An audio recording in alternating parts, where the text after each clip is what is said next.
Assalamualaikum warahmatullahi wabarakatuh. Perkenalkan, nama saya Selviana Putri Ramadhani. Saya dari kelas 12 APA 3. Di sini saya akan mempresentasikan tentang proses penetasan telur ikan. Proses penetasan telur ikan dimulai pada saat telah terjadi pembuahan atau bertemunya sel telur dan sperma di lingkungan budidaya.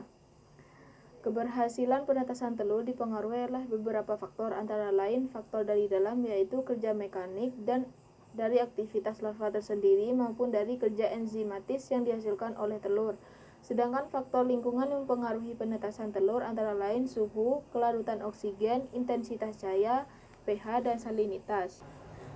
Hal yang perlu diperhatikan dalam penetasan telur ikan adalah fluktuasi suhu atau oksigen terlarut dalam air. Perubahan suhu sebaiknya tidak melebihi 2 derajat Celcius. Oksigen terlarut dalam air adalah 6-8 ppm. Penetasan terjadi karena 1. Kerja mekanik, oleh karena embrio sering mengubah posisinya karena kekurangan ruang dalam cangkangnya, atau karena embrio telah lebih panjang dari lingkungan cangkangnya. Dengan pergerakan-pergerakan tersebut, bagian telur lembek dan tipis akan pecah sehingga embrio akan keluar dari cangkangnya. 2. Kerja enzimatik, yaitu enzim dan zat kimia lainnya yang dikeluarkan oleh kelenjar endodermal di daerah paring embrio. Enzim ini disebut korinose yang kerjanya bersifat mereduksi korion yang terdiri dari pseudokeratin menjadi lembek, sehingga pada bagian cangkang yang tipis dan terkena korionase akan pecah dan ekor embrio keluar dari cangkang, kemudian diikuti tubuhnya dan kepalanya. Semakin aktif embrio bergerak, akan semakin cepat penetasan terjadi. Aktivitas embrio dan pembentukan korionase dipengaruhi oleh faktor dalam dan luar.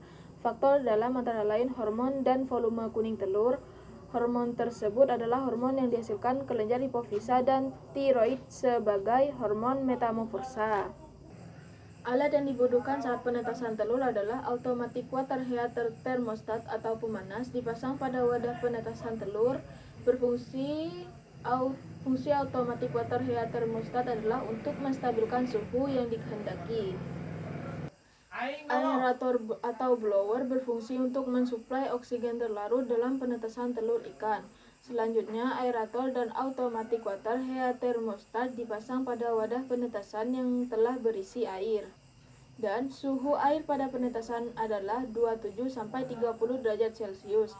Sebaiknya persiapan alat dan wadah penetasan telur dilakukan sehari sebelum telur ditetaskan. Sekian video yang dapat saya sampaikan, mungkin bermanfaat untuk kita semua. Wassalamualaikum warahmatullahi wabarakatuh.